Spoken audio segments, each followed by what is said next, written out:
series itself, the sponsor this year, is the RZA, the Religious Science of America Baltimore branch.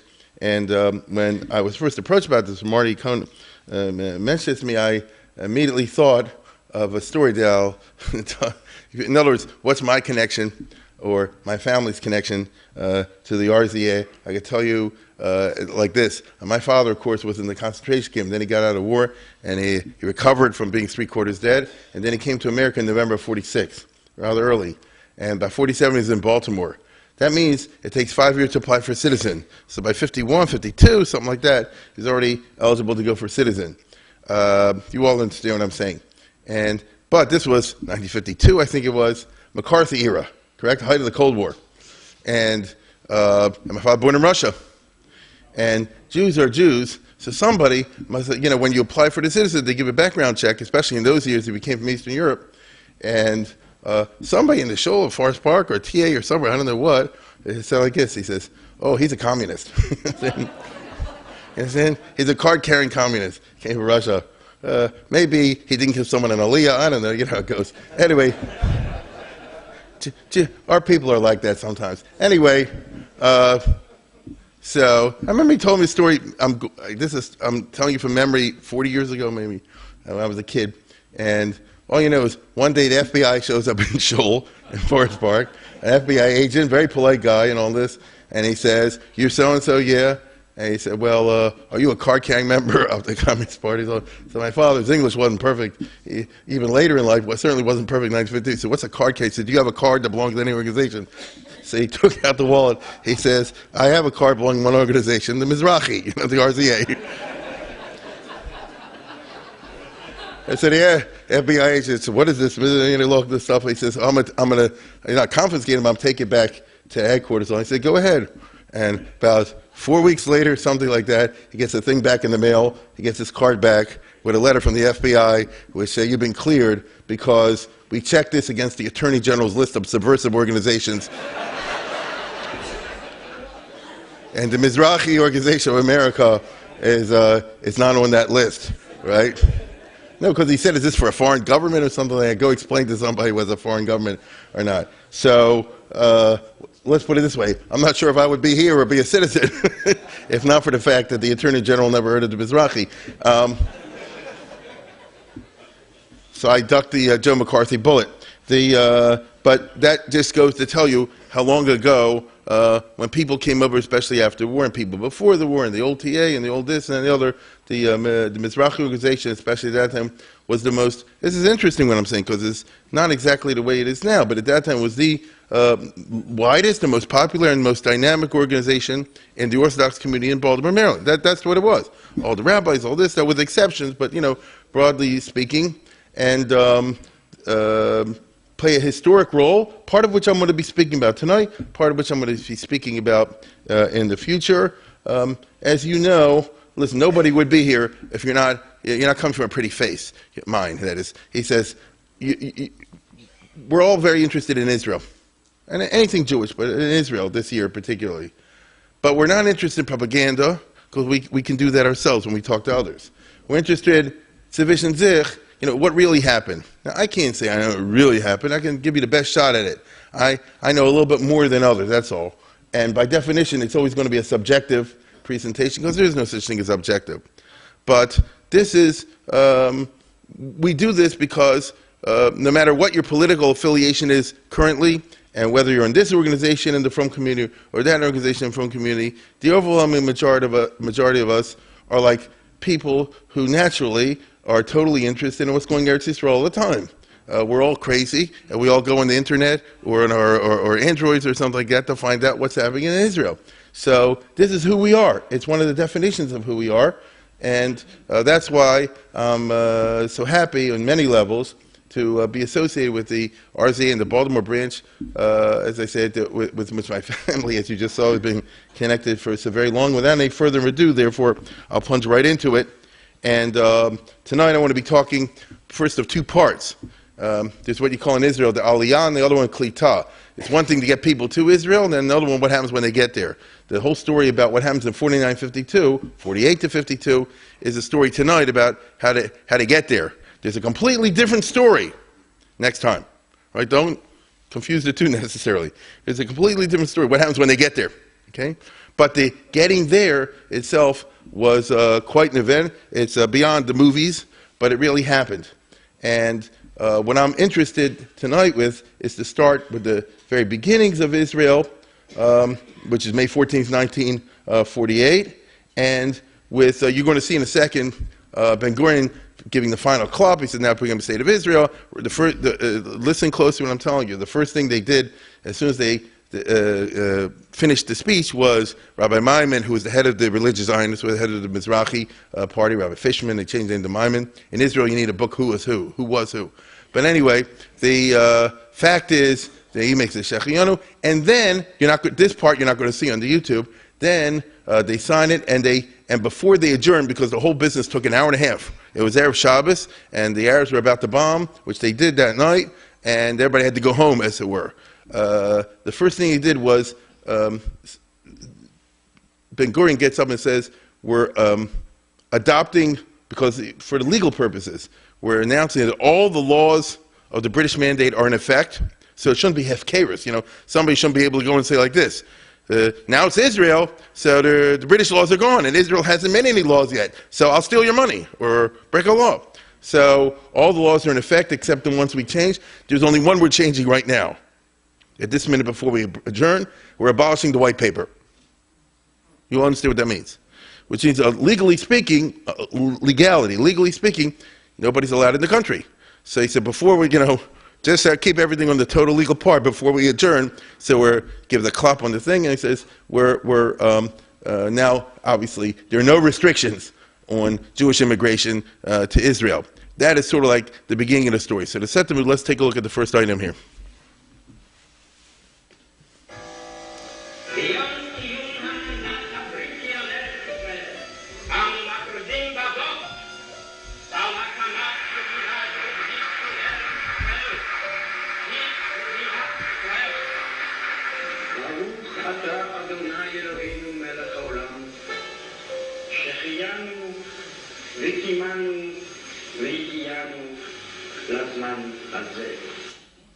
So you see right away that the issue of immigration, which takes place right after this. By the way, the old days, everybody put the hand on their head. Do you remember that era? Anyway, Israel was instantly faced with a kind of an existential clash between two competing dynamics. This is the Israel that emerges after 49. In May 1448, it was basically a little sliver. We did this last year, it wasn't as big as this, correct? Just to give you one example, forget the Negev at that time, and Yerushalayim was all cut off. So it's very, very small, but as we know, it's going to expand and eventually become this, which I talked about last week. And it's immediately going to be faced, as I say before, with certain cognitive dissonance and existential clash between two competing dynamics. On the one hand, Israel is a desperately poor country, and it should first consolidate its economy. Right? That's the right way, quote unquote, to do it. You develop infrastructure, you secure foreign investments, you build up what they used to call the absorptive capacity, and then, to put it in simple English, you build the houses and then you invite people to come in to have somewhere to live. Agreed? You get the food going and your agriculture organized so that there's food in the store, so people get off the boat, there's something to eat. So, first, you do first things, and then you do the other stuff. On the other hand, Israel in May 1448 had 650,000 Jews. That's all. These numbers need beefing up. They said they're going to be attacked by the Arabs, which they were instantly, as we all know.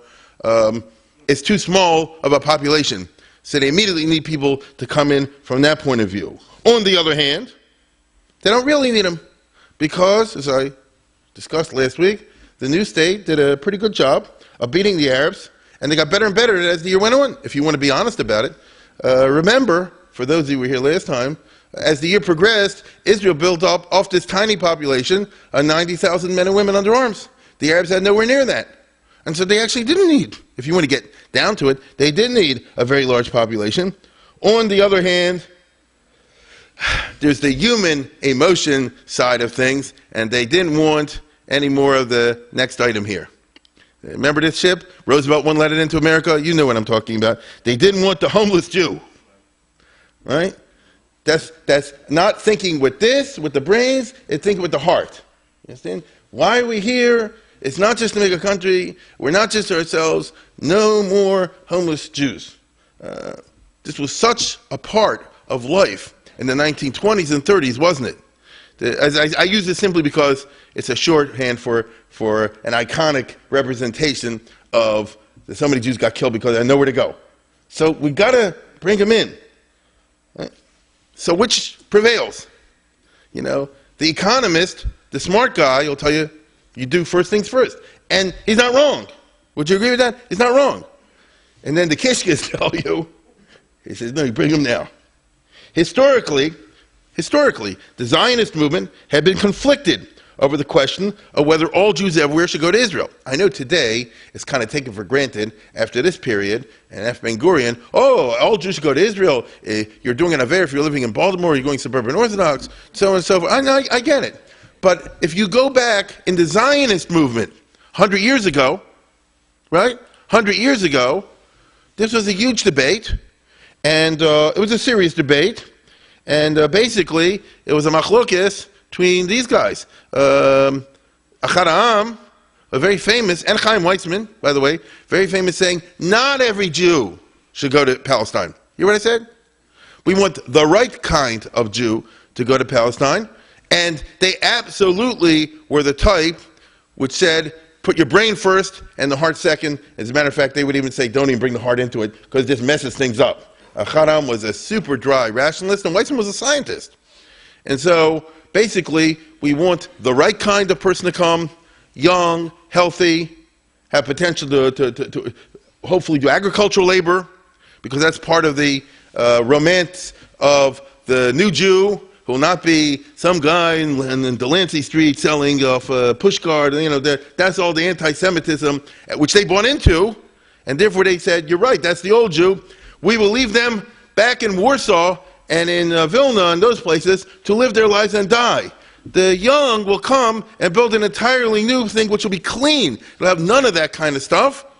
And that's how the new Israel will be built, as a model and a perfect society. It's a utopian approach, and actually it's what we call in the 20th century a eugenic approach, in which there's a certain racism. I want the right people, the right kind, and I don't want anybody over a certain age. We don't want anybody with the wrong views. We definitely don't want anybody with long beards and payas and all that. You know, they're a bummer, and all this kind of stuff. No, that's the idea, you see?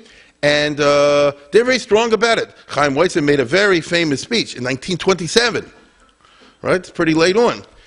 In Tel Aviv, when there was a unexpectedly large immigration called the Grabski Aliyah, because the Polish finance minister Grabski came out with economic laws in Poland which put a lot of Jews out of business, and therefore a whole bunch of them, 25,000, not so many, but by the standards of that time, a whole bunch of them moved to Eretz Yisrael, to Palestine, and these Jews were all pushcart peddlers and got out of the grocery stores, what they call the petty bourgeoisie, and they all went to, not the kibbutz, they all went to Tel Aviv. And what did they do in Tel Aviv? They immediately want to set up a grocery store, a makolet, a pushcart, and all this kind of stuff. And Weizmann has a famous speech where he says, we don't want Nalevsky Street to come to Tel Aviv. If that's so, then we will give up the entire enterprise. Nalevsky Street, like Hester Street, or like Delancey Street, Canal Street, you know. And that's a powerful statement that he's making over there. Achad Ha'am was super crazy from the very beginning of his writings, that whoever thinks Palestine will hold more than 250,000 people is fantasizing and, you know, is a traitor to the Jewish people. On the other hand, Jabotinsky, who was rejected in the 1920s and 30s as a nut and was an extremist, said already in 1920 and 1921 that Zionism should advocate the Nordau plan, which was to pick all the Jews up in Europe and dump them in Israel. And he said like this, they'll sleep on the sand till they work it out. They'll sleep on the beach. That was his famous expression, right? It won't be easy, I know. And he says, I'm not making light of the obstacles, but you got to get them heck out of Europe, because the ground is burning under their feet, even though they don't know it, because sooner or later, he didn't say Hitler, because Hitler wasn't there yet, but Hitler will arise, and then it'll be too late. Now, you and I have the advantage of hindsight, so we all say, oh, they should have listened to him. But I'm just trying to show you that the attitudes towards how you should amass Aliyah and everybody should live in Israel versus not everybody in Israel was not a Pasha thing, even at the very core of the Zionist movement. All right? Now, there are two sides to this, right? I mean, obviously we think he's right, especially in light of what happened, but you hear the Vart, right? You understand what the other guys were saying as well. This is the cause, and I said this 2 years ago, I think, when we had our lecture series. This was the cause of the great tragedy, or 3 years ago, of the low Aliyah of the 1920s, which is a tragedy that will never be changed. Because in the 1920s, if you study that era a little bit closely, you'll see that they actually had the opportunity to bring in a lot of people. But the Zionist movement itself, directed primarily by Chaim Weizmann, he said the one that had all the power, said they want a Gucci Aliyah, as we would call it today. They want the right people, small amount, don't overdo it. And the British basically handed the Jewish Agency, which was the Zionist, World Zionist movement at that time, they say, you're in charge of the certificates, and you give them out and all the rest of it. And they deliberately kept it, as they used to say in German, Schein aber klein, pretty but small, meaning the right kind of people, the right, sort of population over there. So it is what it is. Obviously, the Holocaust has inclined the argument in favor of Jabotinsky. I get that, but nobody knew at that time. Schein. Then World War II comes, and then World War II is over. There's Eisenhower in the DP camp in Feldafing, by the way. That's where my father was. The Second World War left all these Jews stuck in Europe with nowhere to go. And they're all in this one, Eisenhower, who was accused in the newspapers by Truman, said he's acting anti-Semitically, so he wouldn't show he wasn't. So he went on the Rosh Hashanah Yom Kippur time, visited a lot of shuls. That's what that's about. Anyway, no, really. Now, the post-war period, 1945, 46, 47, 48, those years are the years when the Zionist movement switched unreservedly in the other direction. Nobody said the words, but it kind of like, whoops, we were wrong. Already, as a matter of fact, in 1938, 39, 38, they were still arguing about it. Jabotinsky was pushing illegal Aliyah. The Zionist movement condemned this at the time. There's actually a famous letter to Rabbi Alba Hill Silver by Ben Gurion saying you have to stop all the activities of the revisionists in this country trying to foster illegal Aliyah because they're all using it against the will of the Jewish Agency, and furthermore, they're swindling the passengers and so on and so forth. But by the time the Holocaust came, obviously opinions had changed, and as a matter of fact, the Jewish Agency in general and the Zionist movement in general totally went in 100% into the illegal transportation of Jews, the Exodus, for example, right? The illegal transportation of Jews from the DP camps and communist countries, other countries, through the British blockade if they were able to do it. I found on the YouTube, you can find everything now. Let me preface this. The Zionist movement, when they decided to do this, so they did it as a movement, which means it's not just, yeah, we should do it. They actually set up an entire organization dedicated to this process. It was called the Mossad Aliyah Bet. Aliyah means going to Israel. Regular Aliyah is called Aliyah. And then Aliyah Bet, Aliyah B, just means this is the one off the book, the illegal one. Because according to the British, under international law, they're not allowed to do this. But they're going to do it anyway. So they didn't simply say, let's do it. They said, let's really do a set up an organization. You'll see in a minute, before we start this, the Aliyah Bet, Mossad Aliyah Bet, therefore operated very heavily in the years of World War II, and especially after the Second World War. You had offices all over Europe.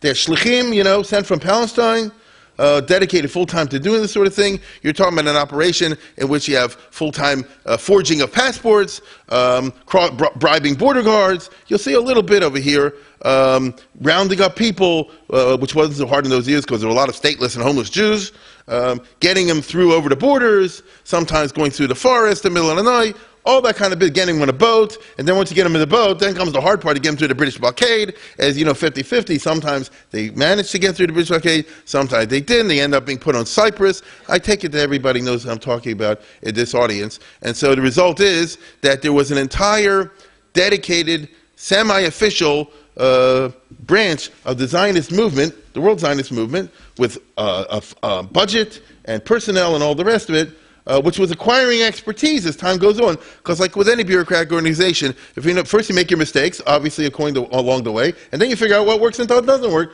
And that's what they were doing during these years. This is called in Israel the Hapala and the Bricha. Again, I take it that many people here, if not all of you, are familiar with these terms. And as I said before,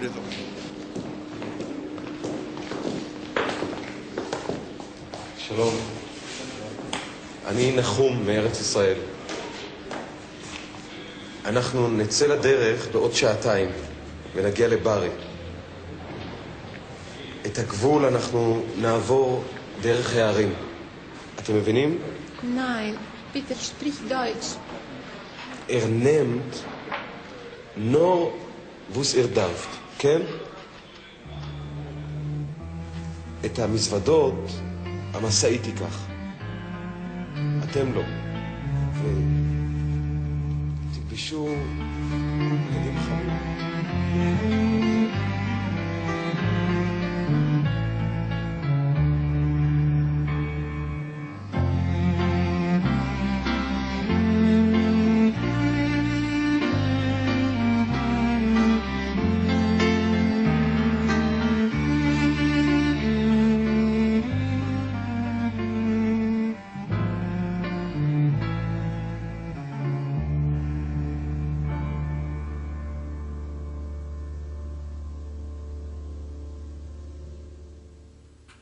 Okay, so you get the idea.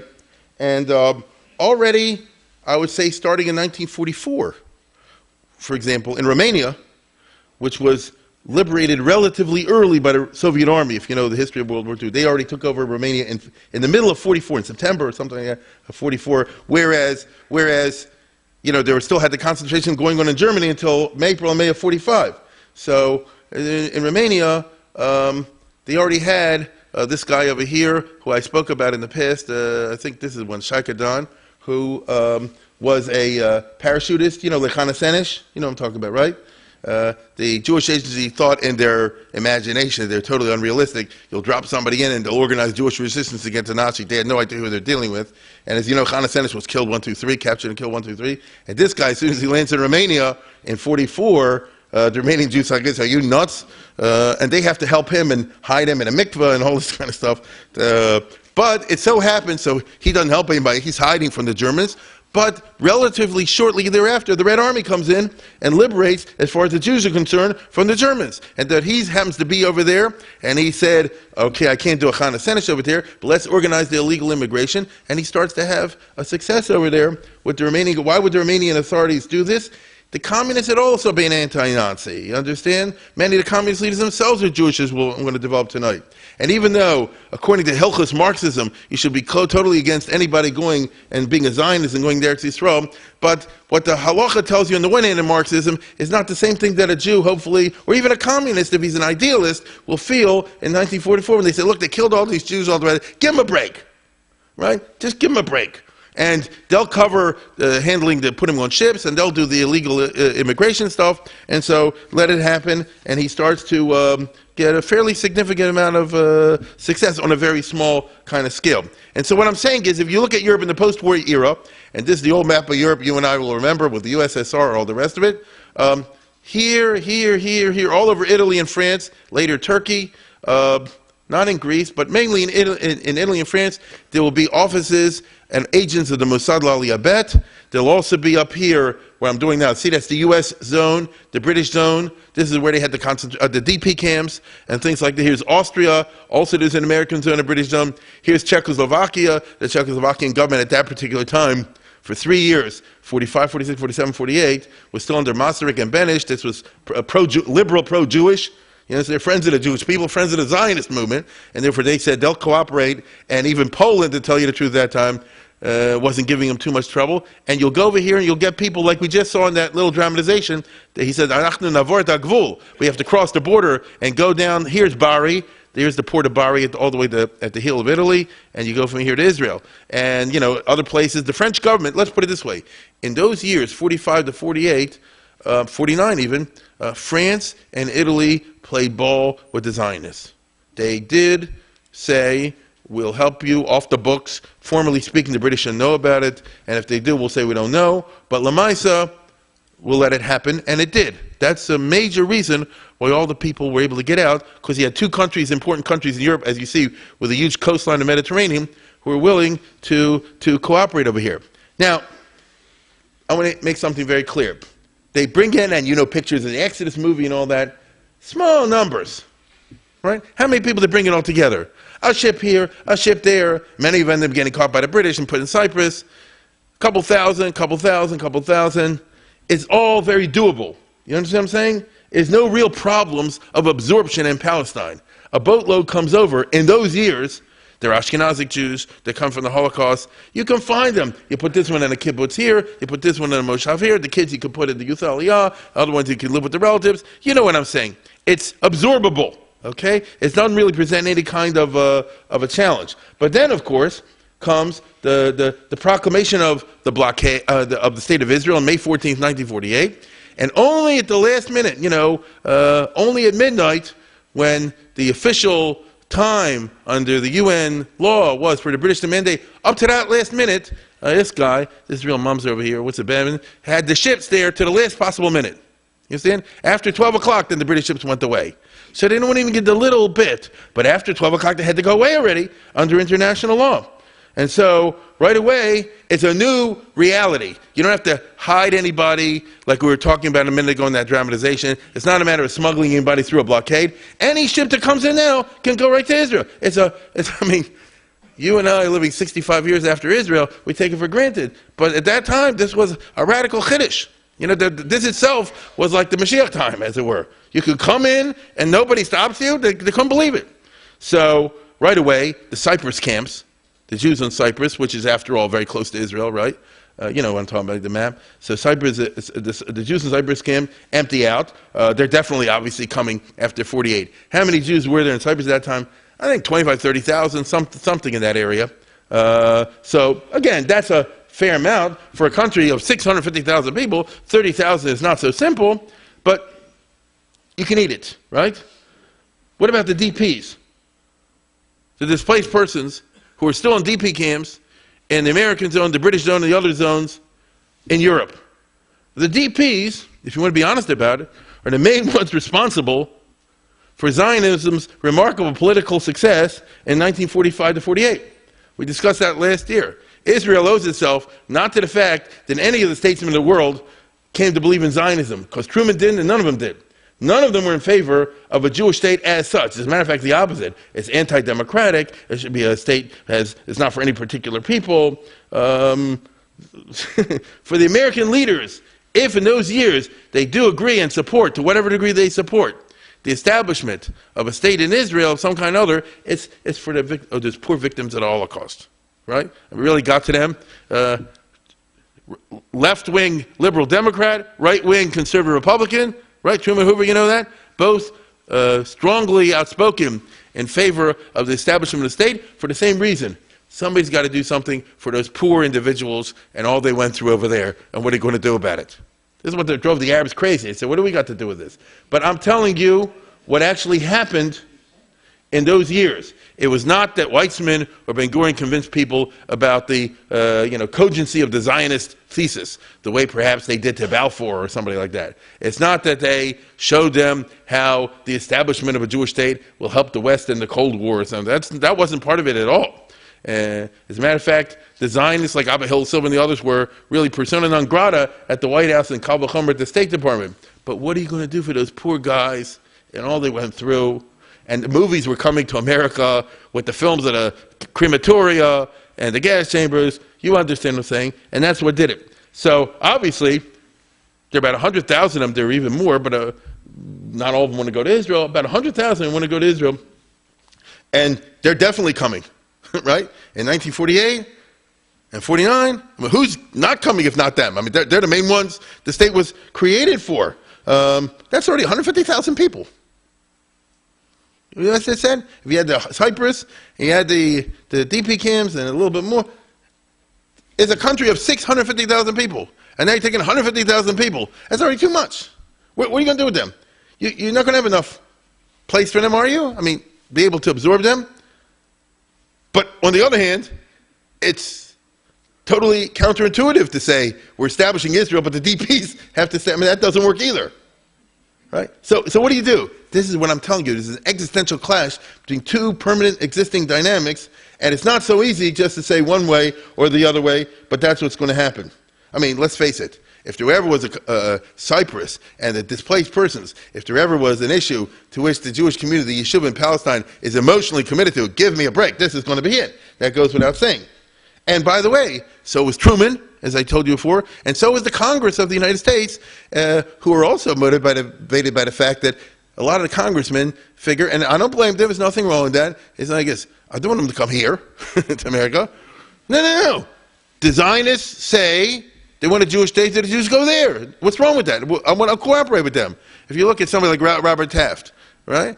Great friend of the Jewish people, big friend of Israel, very important political influence, even though he's a right-wing Republican, very important influence in 47, 48, 49, 50, 51, 52. He just is. Does a lot of Israel. I can guarantee you, Robert Taft figures like this. Why should they come to Cleveland, Cincinnati? Let them go to Tel Aviv and Haifa. That's what it's there for. And he's not wrong. Is he wrong? Yeah, he's not wrong. And so there's no question that they're going to have to take in at least 150,000 people. That 150,000 is very difficult as far as absorption is concerned. It's a challenge, but it is doable. Why is it doable? Israel is kicking out hundreds of thousands of Arabs, so you have empty houses. It's as simple as that. 150,000 people you can manage because there's enough houses. Jaffa used to have 70,000, 80,000 Arabs. Haifa, they kicked out, it was like 50,000, 60,000 Arabs went there. They lived somewhere, right? There are others going to be Tzfat, Akko. It's just a reality. You understand? When all these Arabs, who we talked about last time, were expelled. They didn't do all of them, as I pointed out countless times, but they did plenty of them. And so you do have empty apartments. The only machlokes you're going to have is, should you give the best apartments to the veterans of the Tzahal because they just fought, and all this sort of thing, or should you give them to the brand new people coming over? But the one to get the best apartment, they get the second best apartments. I myself, my mother's side had distant relatives, not religious at all, and they happened to come at the right time in the right place. They came from Czechoslovakia in 48, and they got a house in Haifa. You understand? At that time. Later, they foolishly gave it up and left Israel, and then they came back, they didn't have it anymore. But in 48 and 49, this was still, as I say, doable. So from the economic standpoint, 150,000 was doable, and it's beneficial. Because these people, this is how the Zionists looked at it. And the Israeli people. They're like us, they're Ashkenazic, they're white. That's how they thought. You understand? They come from Europe. Many of them have education one kind or another. The ones who don't have education are educable. Right? You put them through a schooling of some kind or another, and good, more people like us. That'll help us build up the state against the Arabs and the others. This is the way they thought. It's not nice what I'm saying, but it's true. It's just a lot of racism and things like this seething and coursing through Israel, particularly in those years. And it wasn't a normal time, let's face it. The greatest cataclysm in the world had hit the Jews, and people are what they are. But immediately other factors kick in, right? I say it's doable. It's not so simple. The crazy borders require a lot of population to populate Zionist settlements. Otherwise, creeping Arab reentry and reoccupation, like through squatting, will take place in the country. So here's the map of Israel that we talked about last Motzi Shabbos. This is actually, I told you before, the map is not really accurate. It makes it look more fat here than it is. It's very skinny here, okay? And the borders are really nuts in this way. So, and immediately you can have infiltration, as they call, from the Arabs, meaning Arabs want to come back in. This area that I'm pointing to was completely empty of population at that time. So obviously, from both the Gaza Strip and from the Hebron area, they go back and forth, and they did all the time. And so right away, Ben-Gurion and the other leaders of the Jewish agency and the government say, oh no, we have to have a kibbutz here and a moshav here and here, all over the place, and especially over here, all along the borders, because otherwise it won't be ours. I'm sure many of you go to Israel fairly often. If I say Negev, Bedouins, squatting, do you know what I'm talking about? Some of you do.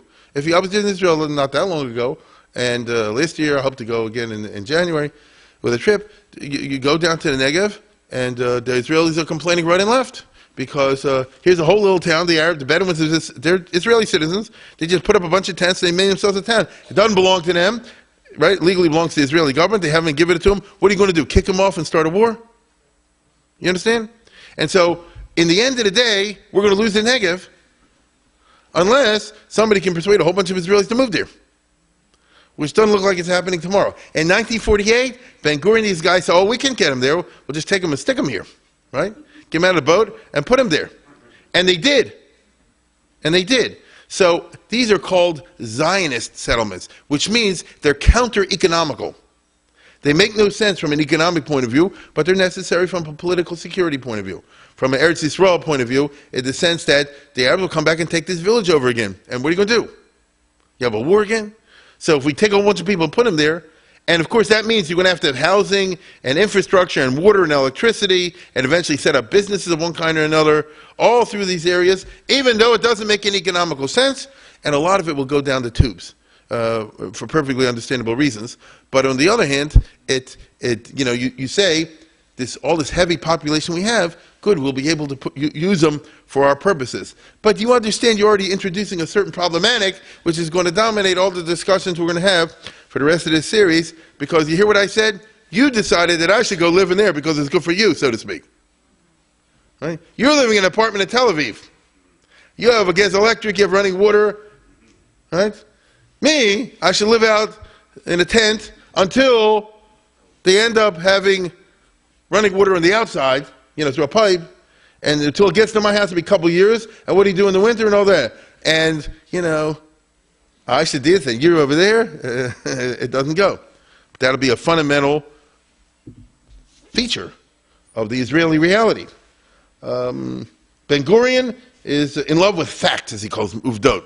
Facts means there's a disputed area, you put 1,000 Jews there, it's not a disputed area anymore. Could be that there are a bunch of refugees that came over just now from Romania, from Poland. It's not what they had in mind. Back in Romania, the shluchim, like the handsome guy we saw before, he says, you come to Israel, Eretz Zavas Chalav U'Dvash.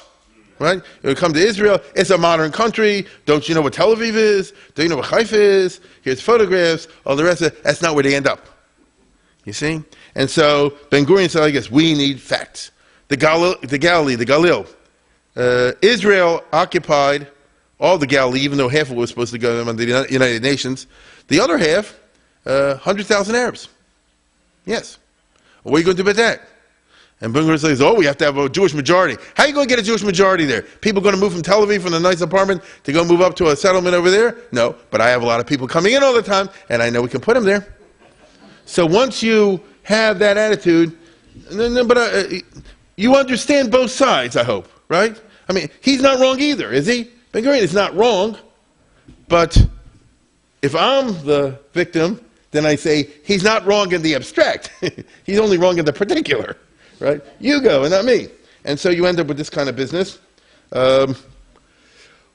Immediately when Israel becomes state in 1948, it is the middle of the Cold War, but they also face the tantalizing prospect that there are 600,000 potential Jewish immigrants in the communist countries of Eastern Europe. Not the Soviet Union, because it's under Stalin, and under Stalin is a paradise. Anybody who even has the slightest snicker about it being a paradise is immediately shot. But Stalin's attitude is, a funny thing, Stalin's attitude is, but the newly acquired Soviet satellites, Poland, Czechoslovakia, Romania, Bulgaria, some degree Yugoslavia, Hungary, those countries, which we call the Eastern Bloc, remember that? Those countries had still a lot of Jews. Let's put it this way. Romania is the country in Europe which had the biggest escape from the Holocaust.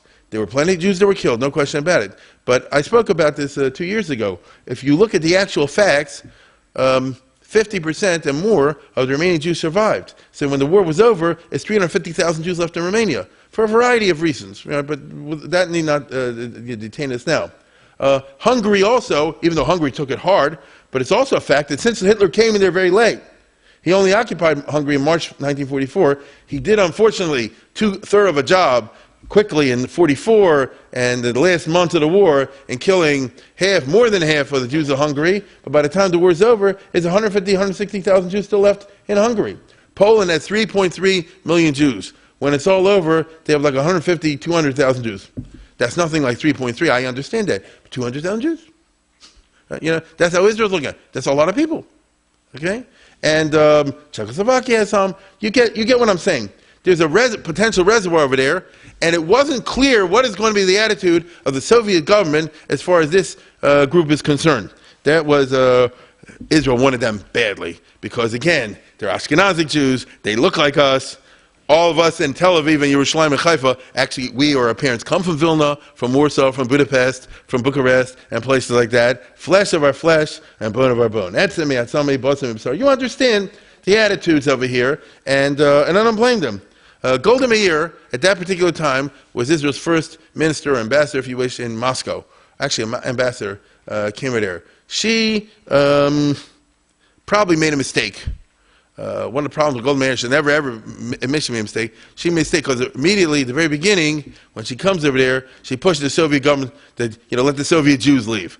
This freaks out, Stalin. You understand? She simply totally misread the tea leaves. This is the period when Stalin and Molotov are still in charge. Stalin, in general, if you know the Soviet history, after 45, the last 8 years of his reign, last year of his life, went into a super dictatorial mode. Not that he lacked in any dictatorialness prior to this, but he went beyond that. Beyond that, look, he put the Soviet people through a ringer after World War II was over, and they had all suffered so much. And he cut the rations. It's incredible. To build up the A-bomb and all that defense stuff. And so she doesn't meet Stalin, or she meets Molotov. She doesn't meet Stalin. But she, is really pushing over here. She meets Mrs. Molotov, who we talked about last year. Mrs. Molotov tells her at the reception, "Ich bin jüdische Tochter." Right? She says, "I'm Jewish also," which Golda Meir said, see, there's real sympathy with us at the very highest reaches of the Kremlin. A lot of these big-time communists had Jewish wives or something like that, right? Some were even Jews themselves. She made a big mistake. She made a big mistake. Somebody overheard her, because this is Russia, told Stalin, and next thing you know, a week or two after this remark, she's gone in Siberia. You understand? That's what happened. And Molotov himself was forced to get up and say, "I condemn my wife," and all this kind of business. This is Russia. She also, for perfectly understandable reasons, misreads this. The next one. Yeah. This is a Rosh Hashanah. She's right in the middle of this crowd. This is in our Kippur street. Some of us have been maybe in Moscow. And this is a huge throng of Russian Jews. She's somewhere over. Yeah, there she is. Right there. Right? See it? But, in other words, they flood the streets. Which means Soviet Jewry did a dumb thing. But again, it's a perfectly understandable thing. Okay? And that is, they couldn't believe that a state, Medinat Yisrael happened. I'll tell you something even more shocking. On May 14th was Friday. May 15th is Shabbos. And that Shabbos, in the shul in Moscow, which I'm sure you know anyway, if not, take it from me, every second person was a spy. Every second person. And maybe maybe both people were spies.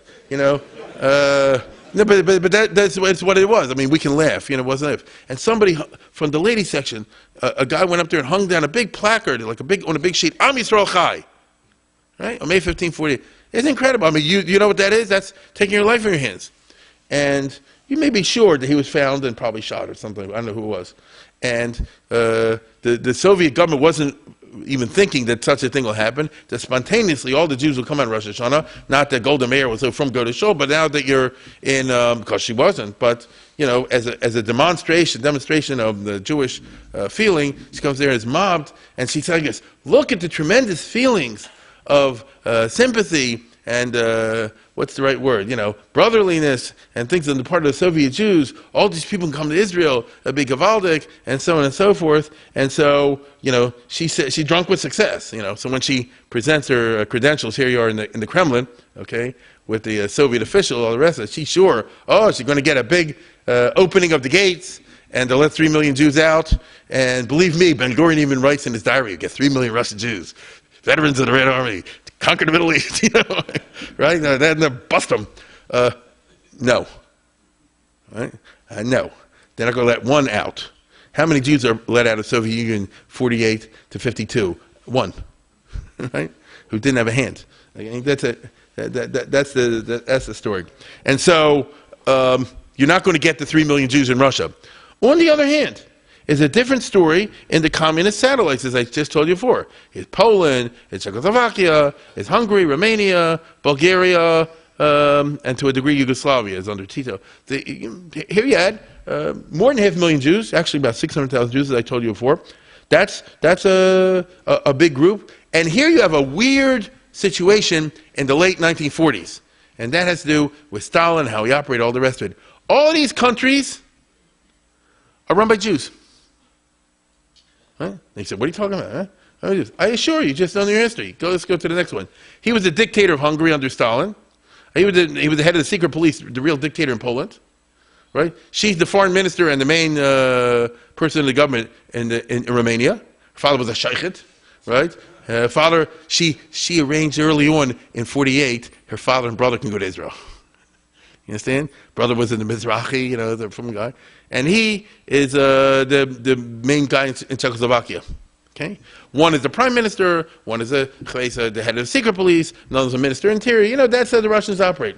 Stalin, on purpose, took these Jewish communists who were sworn communists. Look, you wouldn't rise under Stalin if you weren't Eved Avodim.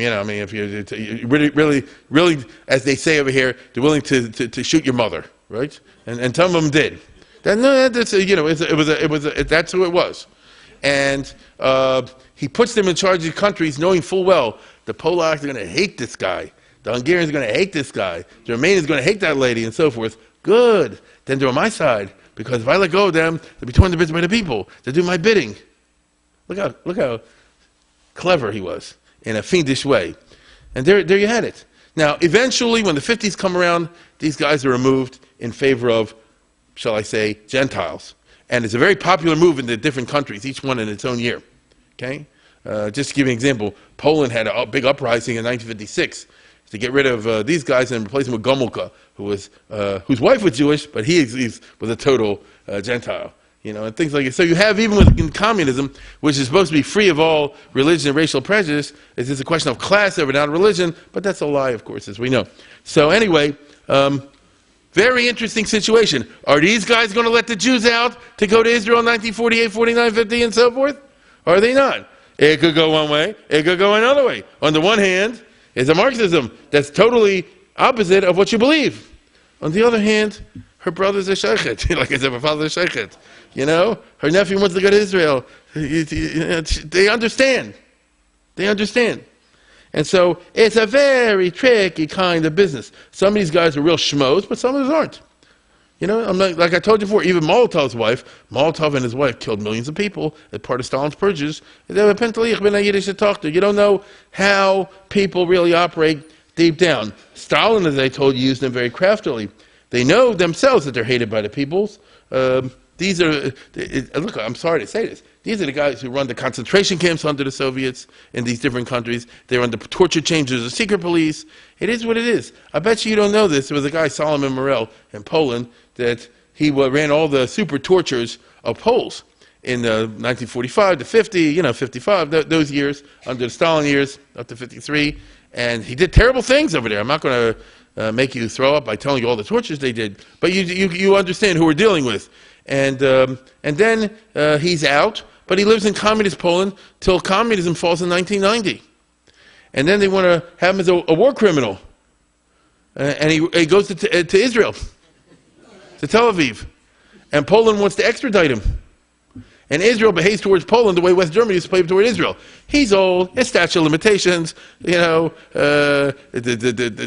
reason, that reason, and the Poles don't push it, because in the 1990s, Poland's not sure how much they can get away with, and so he eventually dies in 2005 in Tel Aviv. You see? So it's a funny world out there, as I say. Now, therefore you have hardened criminals and torture experts who have sympathy sometimes for the survivors of the Shoah. It's funny. Plus, the communist countries are always harder for dollars. You tell me what a Stalinist economy is like in terms of whether it's an actually working economy or not. Okay? Talking about production and talking about efficiency of economic situation. It's the opposite of that. We all know it, right? These are police states. The economies don't really work. And therefore, actual real money they don't have, especially in those years. And so any way that you can get money for, dollars, is something that everybody's going to be interested in. It's also true, just a basic fact of life, that existentially, objectively, as soon as Jews leave these communist countries, you have economic displacement and ethnic cleansing.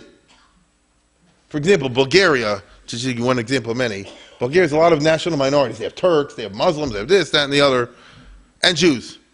And now, miraculously, it's like somebody saying like this, all the Jews, to go tell an anti-Semite, all Jews want to move to Israel. All the blacks want to move to Africa. That's how they look at it. So they say, great, it's actually a plus for us to get rid of all these Jews. Yeah. Poland feels that way. For them, for the Poles, 200,000 Jews is 200,000 too many. 2 Jews is enough, not 200,000. I mean, you know you're dealing with over here. Look, was there or was there not a severe pogrom in 1946 after the Holocaust was over and killed some Poland? You know that. Why? Nobody was left. No, whoever's left, too much. You see? So this is a nice, civilized way. You're going back to classic Zionism. It's like Theodor Herzl. You don't want them, we want them, we'll take them out. Right? And in addition to that, every time a Jewish family leaves, it's another apartment. It's a car. It's a this. It's a fact. Right? In other words, you have economic displacement and you have ethnic cleansing. The Jew had a job. Now, somebody who's not Jew will get the job. True or not? This guy had a job in the post office. He got a job as a doctor. He had a job in a government ministry. Whatever it is. That's one less. You don't lose by letting these people go. It's the opposite. And so, believe me, for the Romanian government in those years, in the late 40s, there was a big plus. There were a lot of houses and things that the Romanians who are not Jewish took over from the Jews who are leaving. And the Communist Party gets to decide who to give it out to. It's even better. So everything's great. The result is that as soon as Israel becomes a state, the Mossad Aliyah Bet, agents now of Zionism, or if you wish, of the Israeli government, it's a little bit confusing, we'll talk about in a second, they go from country to country all throughout Eastern Europe, one after another. And you have to learn the ropes, how it works in the communist country.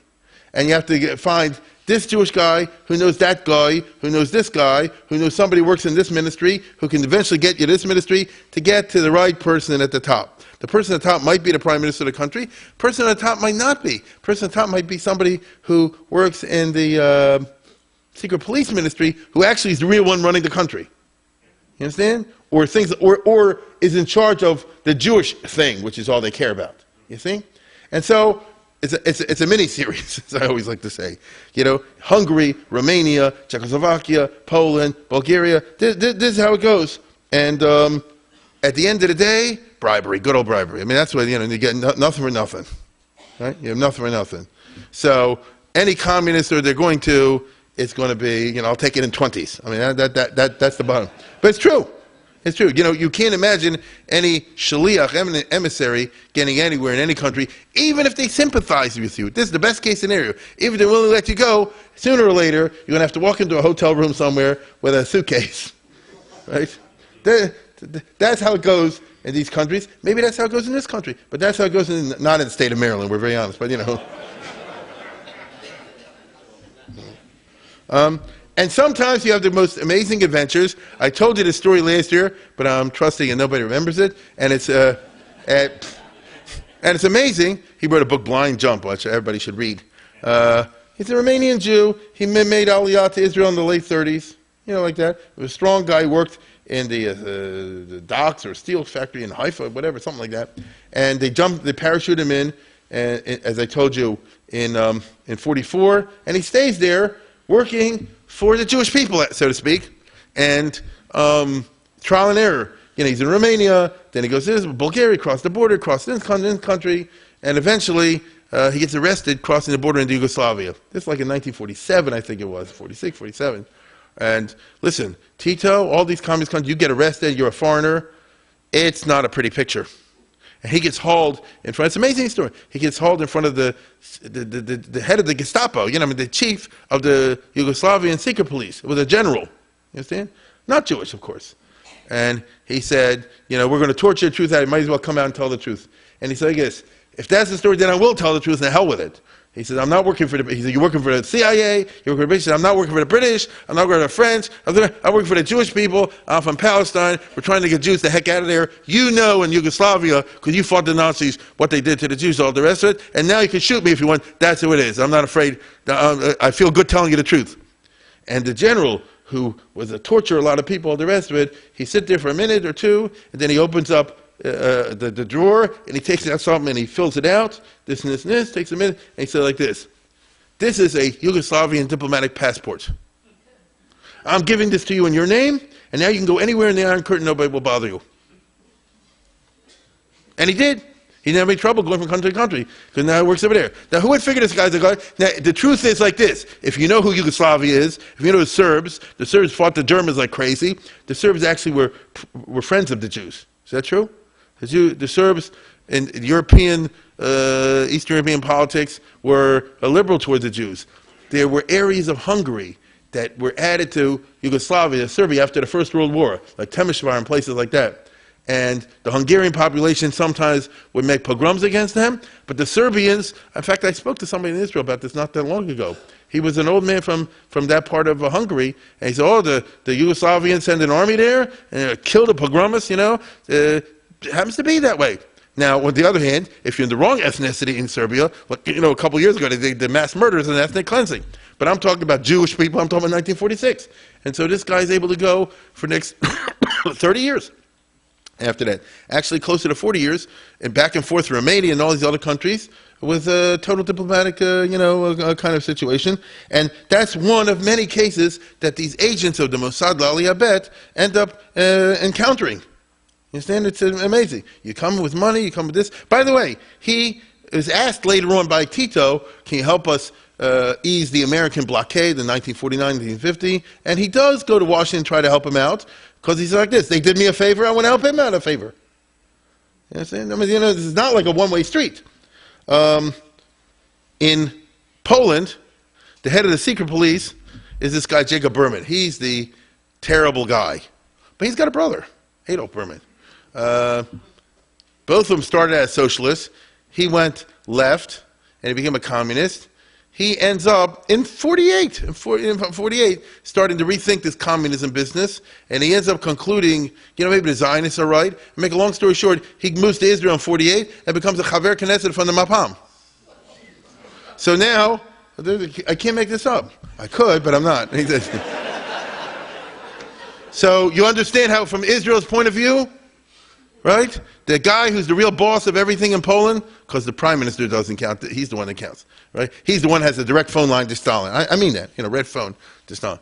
So the guy over here, his brother is in the Knesset, right? So you can already understand to say that he might tell him like this, I'm on your side, go to this guy, pay this guy 20 grand, pay this guy $500, pay this guy this, that, and the other. And it happens that way. And so the Polish government lets the Jews out, they don't even charge a lot. They don't charge a lot. Romania charges a lot. Okay? As a matter of fact, the first one who succeeded was the Sheikh Adan I showed you before. He goes to Bulgaria right after Israel becomes a state. That's the country next to, they're all next to each other, right next to Romania. He goes to Bulgaria. The Bulgarians say like this, he says, we are totally sympathetic with the freedom struggle of the Jewish people over there, $50 a head. Right? Romania says $100 a head. Right? And because Israel delays, it's $200 a head, and after a while they want $1,000 a head, and then Israel has to Jew them down to $400 a head. I mean, this is what it is. So it sounds like it would be funny, except that you're dealing with human lives over here, and it wasn't funny. Who's coming up with this money? Who's coming with the money? Israel doesn't have the money. Who's coming with the money? The joint. Right? The Joint Distribution Committee. No, the American Jews, right? It's not so simple. Where's the money going? The money's going to an organization called the Mossad Aliyah Bet. Who's in charge of that? They're in charge of themselves. What are they doing with the money? Don't ask any questions. Since that's the system, let's put it this way. Not all the money ends up going to the communists, right? And these guys, after they finish the Mossad Aliyah Bet business, take the money that they've squirreled away extra, and they start something called SIM, the Israeli shipping lines. It says that they're still there today. So nothing is perfect in the world. People are people, they are what they are. But on the other hand, the glass is half full also, you can't deny that, right? Oh, I'm just giving you a little bit. There's a lot more dirt in all this, but I don't want to overdo it. The Slansky is the communist boss, the guy behind the power in Czechoslovakia. He really says like this. He says, listen, many Jews in this country are assimilated, But some aren't. Anybody's not assimilated, go take them. You can take them all, but I'm just telling you right now, at least 50% aren't going to go because they're just assimilated, which was exactly true. It's about 25,000 go, and the other 20,000 want to stay. They want to stay. You see? They were stupid, but they want to stay. At that time, it's 48. The communists have just taken over. A lot of them are idealists. Take them a couple years to realize what's really going on, and that's how it goes. Stalin will, let's go back 1 second. It's very famous. In 1952, we'll talk about this later, Stalin will have a famous show trial in which he'll be shot as a Zionist agent who's a secret spy for the joint. And you understand how this comes up, right? And according to Stalin, the joint is a CIA type cover and all this kind of business, and it is what it is. So he's an anti-Jew, as it were, who does something for the Jewish people and dies, though he didn't want it, he dies a martyr for the Jewish people, even though he would never view himself that way. Rákosi, the head of Hungary, was a real cholera. I mean, he really tortured, did a lot of people, and super hated all the rest of it. Rákosi says like this. He says, first of all, it's 1,000 a head. You know, like I told you before, talking money. This is Hungary after all. Second of all, I don't feel comfortable doing this because then the Goyim will say, this is what he says, the Goyim will say, how come you're letting the Jews out? Why do you let us out? It's like old Bob Hope joke, you know. The last guy in the country turned out the lights, right? I mean, Hungarian wants to stay under the communists, you see? And so they have to say, well, we won't do it publicly, we'll do it privately, this and the other. Hungary, because of the particular Hungarian Jewish culture, there's a lot of assimilated Jews in Hungary as well. The government itself can't make up its mind. So they'll let out several tens of thousands. A lot more will stay. Hungary will have the largest Jewish community. Still does, quote unquote, behind the Iron Curtain. It's a strange kind of story, but even a guy like him, for the right price, and if you tug at the heartstrings in the right way, is willing to let them go out of there. It's very interesting, by the way. Hungary is a super communist state. Rákosi is super hated. I mean, I don't blame them. The head of the secret police under him is another Jew who's even Gero or something like that. It's even worse. You know, Hungary in 1956, you'll remember this, has an uprising. Does anybody know what I'm talking about? Right? If you want to be perfectly honest about it and not politically correct, the Hungarian uprising was not so much against the communists, against the Jews. You see, there was a lot of anti-Semitism, which I don't blame them, going what they went into, that they're coming out, they didn't want to kill all these Jews and things like because they associated with the Hungarian police. A communist is someone who's completely divorced himself from Judaism. Yes and no. There's a famous in the Igros Moshe, Moshe Feinstein's response to Shalos and Shuvas. You all recognize the pictures here. Maybe you don't know the Dayan Weiss, the Minchas Yitzhak, famous from Manchester and later in Yerushalayim, and originally in Grossvardain in Hungary, in Romania. Moshe Feinstein has a famous question, what if you have an Aguna type situation in which they were married in Russia or one of the communist countries? And he said, forget it, you know, it's a joke. You understand what I'm saying? He's trying to be lenient. There's a husband and wife, Jewish, and they were married under the communists, and now they come somewhere else, and she gets remarried without a get, or something of that nature. So that's a big problem. So he says, no, it isn't, because a marriage by a communist is nothing. You sign a paper, you're married. You sign another paper, you're divorced. The Jewish law doesn't recognize this, and therefore she wasn't married in the first place, and don't worry about it. And he very famously objected. He said, I myself was a rabbi, Orthodox obviously, in Hungary, Romania, under the communists in the late 40s, and there are many members and big shots in the Communist Party that in the daytime they got a communist marriage, and night secretly they came to me get chuppah kedushin. Right? You're doing a sin against the communists? Go figure. Life is much more interesting and much more complex than the rules, the official rules would lead you to believe. In the end, let's put it this way. In the end, in the years 48 to 52, 250,000 Jews get out. Between Romania and Hungary and Poland and Czechoslovakia and so on and so forth. So, hold on, my friends. It's 150 that came in from Cyprus and the DP camps. It's 250. You're talking about 400,000 people. How can a country of 650,000 people handle 400,000 people? Where are you going to? That you definitely don't have houses for. That you don't have food for. Where are you going to stick them in schools, et cetera, et cetera? You understand? No, it's just not doable. If Israel was a billionaires, so with money you can do anything. But Israel doesn't have billionaires. They're a poor country. The honest truth is, and we're sorry to say this, probably true even today, Israel today at this moment, maybe I'm wrong today, but maybe not. Israel this minute can't survive unless they get money in from American Jewry and things like that around the world.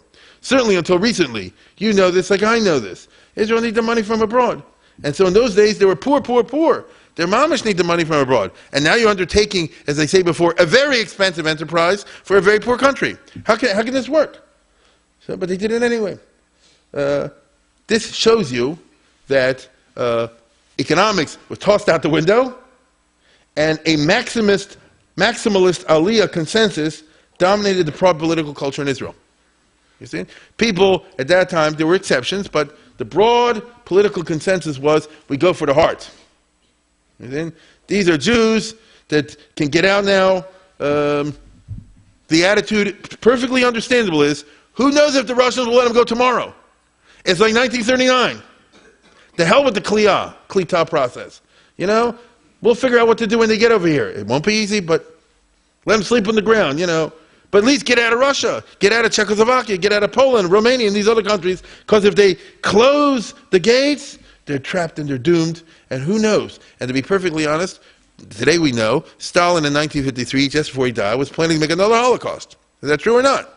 He was going to make another Holocaust. Fortunately, he got a stroke and dropped dead, and Purim. But that's the only thing. If he would live another year, it would not be a pretty picture. And so these guys were not exactly wrong. You don't have food? Well, figure something out. You don't have, any kind of infrastructure? We'll figure something out. If only, this was what they wrote in the papers, if only in 1939, who had a Jewish state, the 6 million would come over here, they'd be glad to sleep on the streets. True? So that's how it goes. It's also true, by the way, that the entire Zionist leadership, maybe with one exception, the one I'm about to show you, was blithely unaware and not interested in the science of economics. You understand? Ben Gurion never bounced a checkbook in his life. I don't think he ever saw a check. And for most of his life, probably never saw money. He had people to take care of it for him. First his wife and later his aides. This is true of the vast majority of the leadership over there. None of these guys had college education. They all came to Israel. They started working on the kibbutz or in the hard way, and they worked themselves up in the movement. There's very few exceptions to what I'm talking about. None of them had real business experience. It is what it is. And so you say economically it can't work, all the rest of it. They very much had the attitude in those days, the economists, Well, Ben Gurion always used to say, I guess, you can't be a realist unless you believe in miracles. You heard that expression before. That's a cute expression, but it doesn't quite work with your bank account. You might want to tell that to your bank. And they say, I can't believe we have some problems in your balance. It can't be a realist unless you believe in miracles. Can't do that. He was the poor guy, Johnny on the spot. Eliezer Kaplan was, until 52, the finance minister, Sar Otsar, guy from Minsk. He didn't have much business experience, to be perfectly honest. He rose into the community, became, he had a little bit over there, and he can't be the one who says, we can't do this. And so the result is he just says, Nebuch, I got to go round up more money, which he wasn't able to do, not enough. And so the economic voices are not the dominant ones. Now, they will become in 1952. I don't mind jumping ahead in the story, and I'll tell you, by 1952, he says, we're drowning, we're going to go under very soon, and they were. I mean, bankrupt is not funny. Not for a country. It's not funny. What do you do? And they'll have to do what they call the NEP, the New Economic Policy, in early of 52, one of whose main pieces is stop the Aliyah. At least for now. We can't do it. And there was a big meeting in the cabinet, they argued over the rest of it, and like a week later he had a heart attack and died. You see, it was a very tense period. But you understand both sides. Finally, very powerful mode over here is Messianism, Mashiachiyut. People really felt, and he pushed this, he felt also,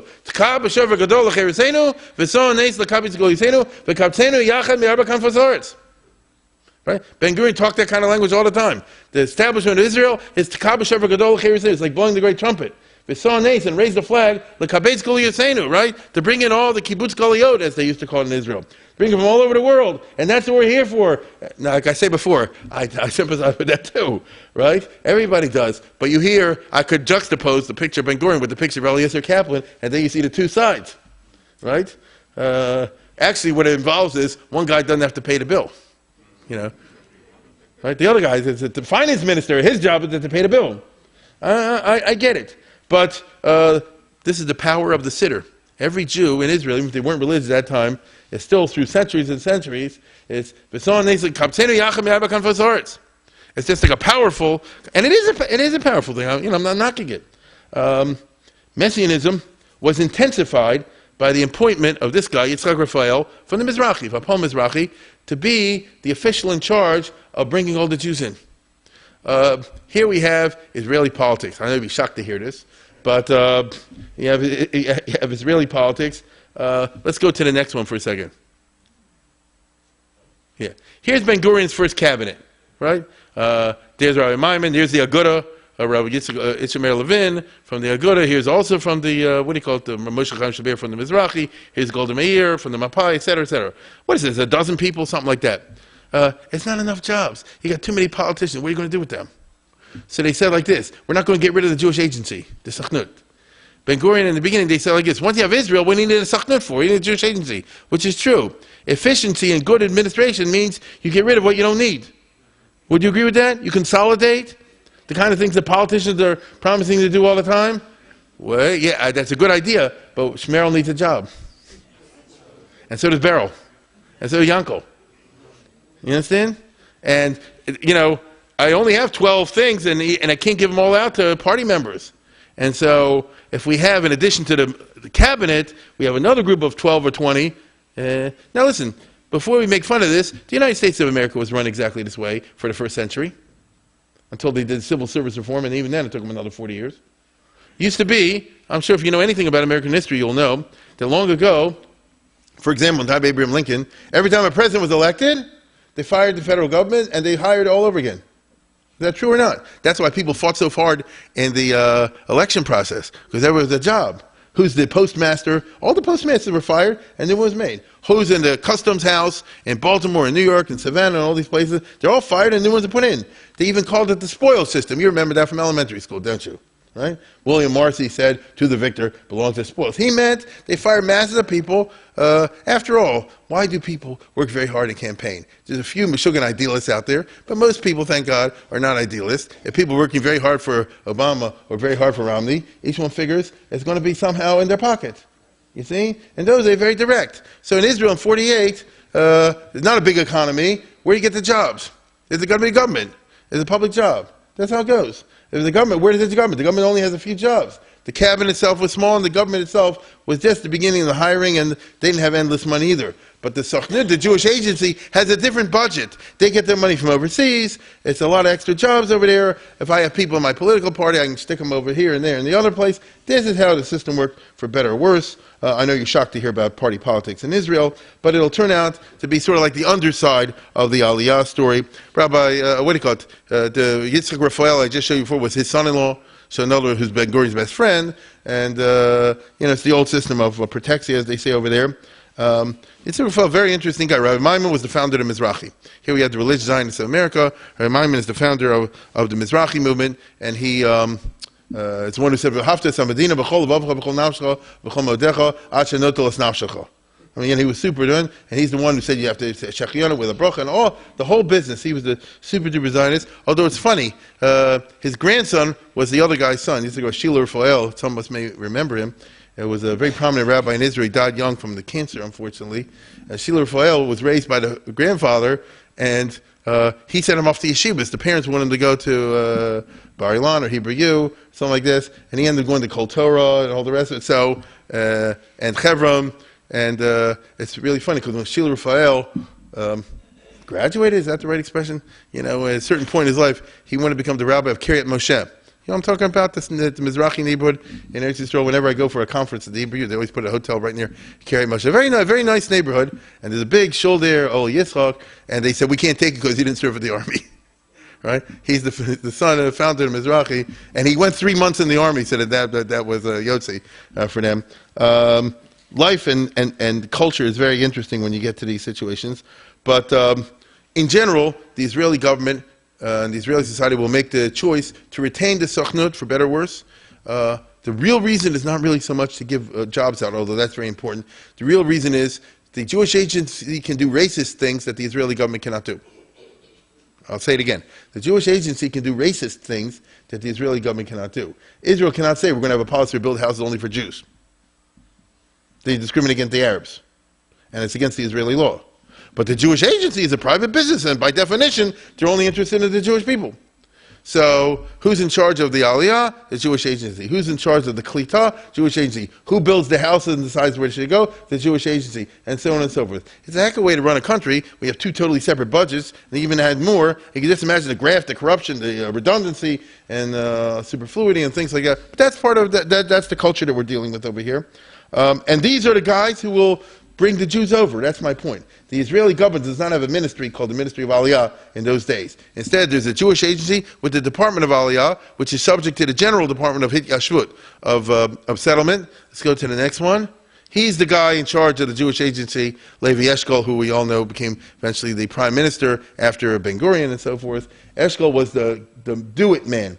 He was given all the hard jobs, and he's given the job to run the whole settlement business, to build all these little towns and places along the border that I was talking about before, and figure out what to do when the refugees get here. And he's also in charge of the other side, but Yitzhak Raphael, the Mizrahi guy, the guy with the yarmulke, he's in charge of putting together the effort to bring everybody over. He's in charge of the Aliyah side. It's very interesting, and he was a big Maximalist. That's who he was.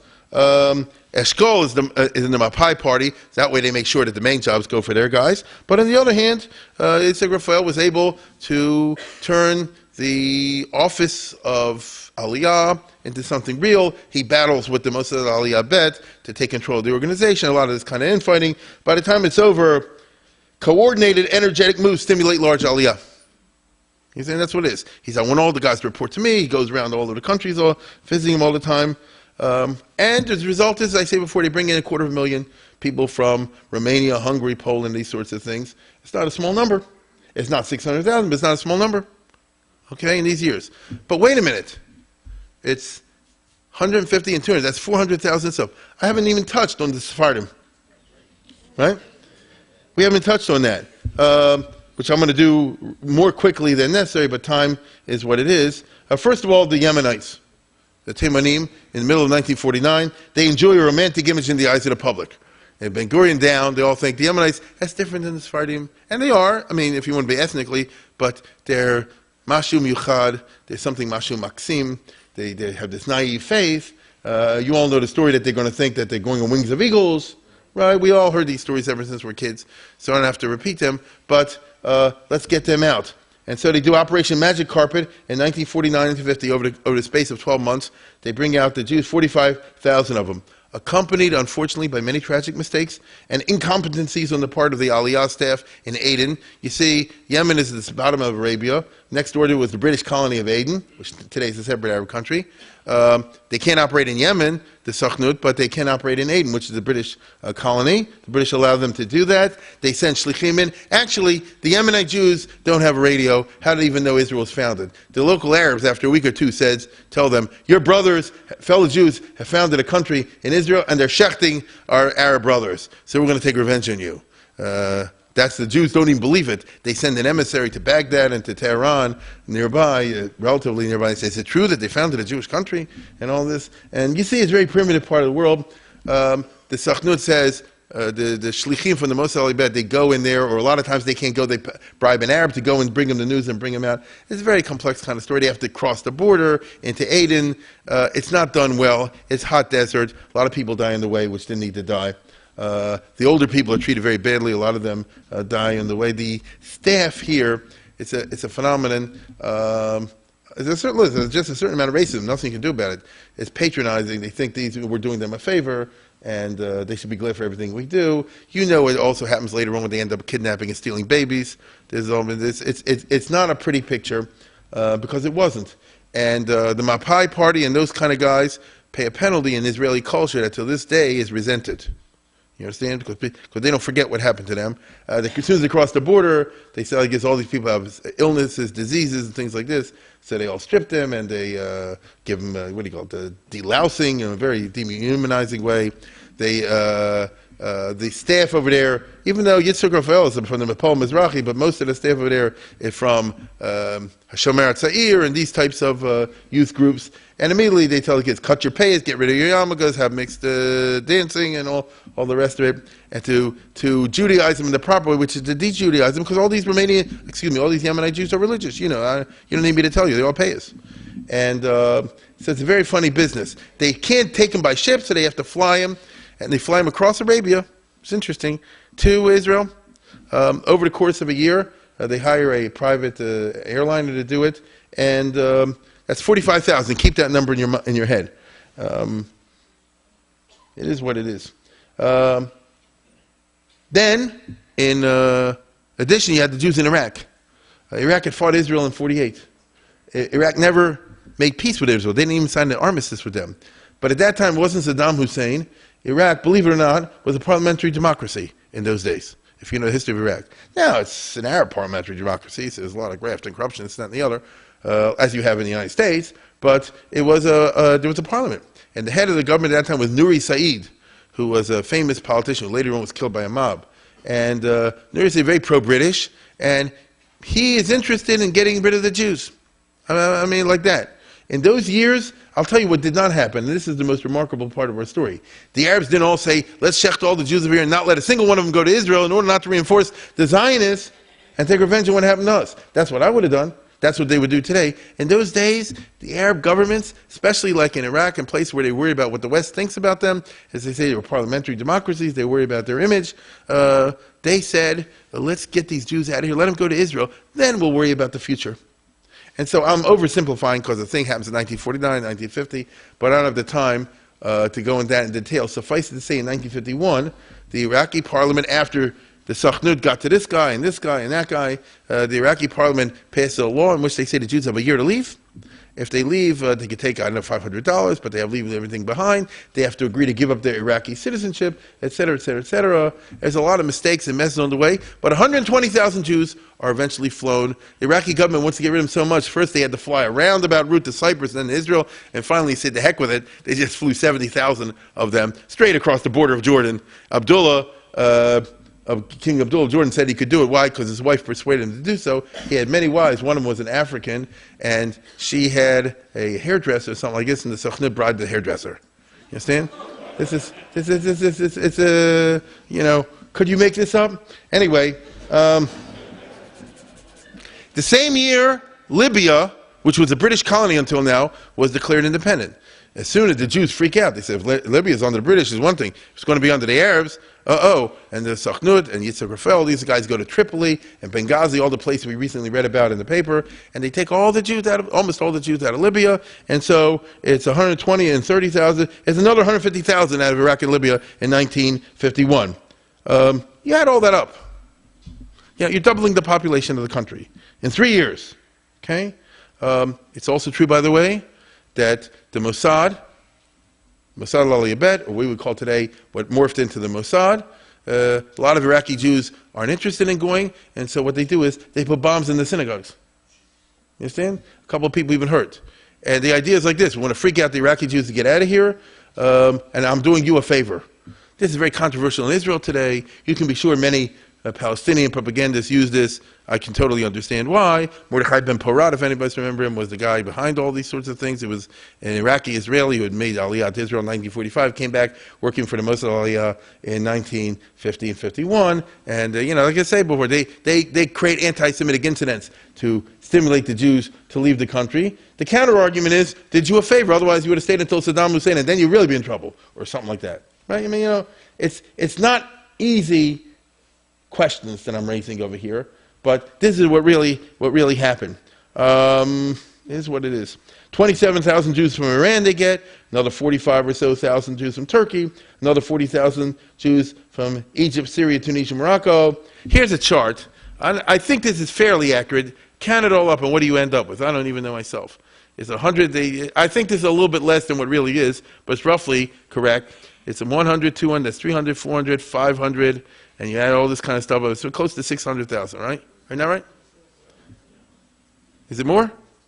No, I'm talking about up to 52, up to here. Is that what you end up with? Yeah. So, aren't there any mathematicians in the audience, for crying out loud? But they're crazy numbers from the economic point of view. Would you agree with that? These are not numbers for say. And look what happened in 52. When Eliezer Kaplan said, this is impossible, we're crushing, we had to cut down the Aliyah totally. And they pretty much, this is not negligible, but it ain't like that. Agree? Right? It's a radical and drastic thing. And look at the next year, when it's 11,053. You see? They say, we can't do it. We'd like to do it. The economic reality caught up with the state of Israel in there. But on the other hand, they doubled the population. Correct? I mean, you see the numbers. They doubled the population from all over the place in an unplanned way, perhaps. No, there's nobody counted on this. This is not the right way it's supposed to be. Right way it's supposed to be is, we're taking 25,000 people a year for the next 100 years, and everything done at the right time and the right place. It's not like American Jews like you all making Aliyah now. You have nefesh b'nefesh, and you go with money already, and you already planned the place beforehand, and hopefully you can build something. And we're not talking about that, obviously, right? We're talking about a different set of dynamics. They pulled it off, but, and with this I conclude tonight, that's only half the story. Right? I've only told you the easy half. The easy half was to bring them over. Not that that was easy, but you know what I'm saying, compared to the other part. The other part is, what do you actually do when you have doubled the size of the country? Think about this. If the United States of America, which has 300 million people, took in very quickly 600,000 people, wouldn't be easy for us either. It can be done, I'm aware of that, but it'd be a major issue. Correct? You know, that's 500,000 people. If they had to take 500,000 people from Haiti, for example, or something like that. It's no small business. And that's the modern, powerful, and rich America. And now we're talking about something which is not modern, not powerful, not rich. And they're taking in 600,000. I get the idea about the Takab B'Shav Gadol Cheres, and I do. And I also get the argument, as people did at that time, that if you don't take them out now, maybe tomorrow they won't be able to get out. I totally understand that. But then there's the price to pay. But of course, that's not Ben Gurion's problem, that's Eliezer Kaplan's problem. And that's also going to be Eshkol's problem. In other words, and that's the Sachnut and the Israeli government. What do you do when you have 600,000 people over here and you don't have place for them to live, right? Or things like that. Then it gets very dicey. And that's what we'll talk about Mr. Shem. Next week, which we're at Ner Tamid, at 8 o'clock, is that right? Is the calendar switching? What are we officially planning? Go. Yeah, I think next week is still 8:30, I believe. That's right. That's what we announced? Okay. Then next week, next week we'll be shooting. Okay, next week we'll be shooting for Ner Tamid at 8 o'clock. Good night.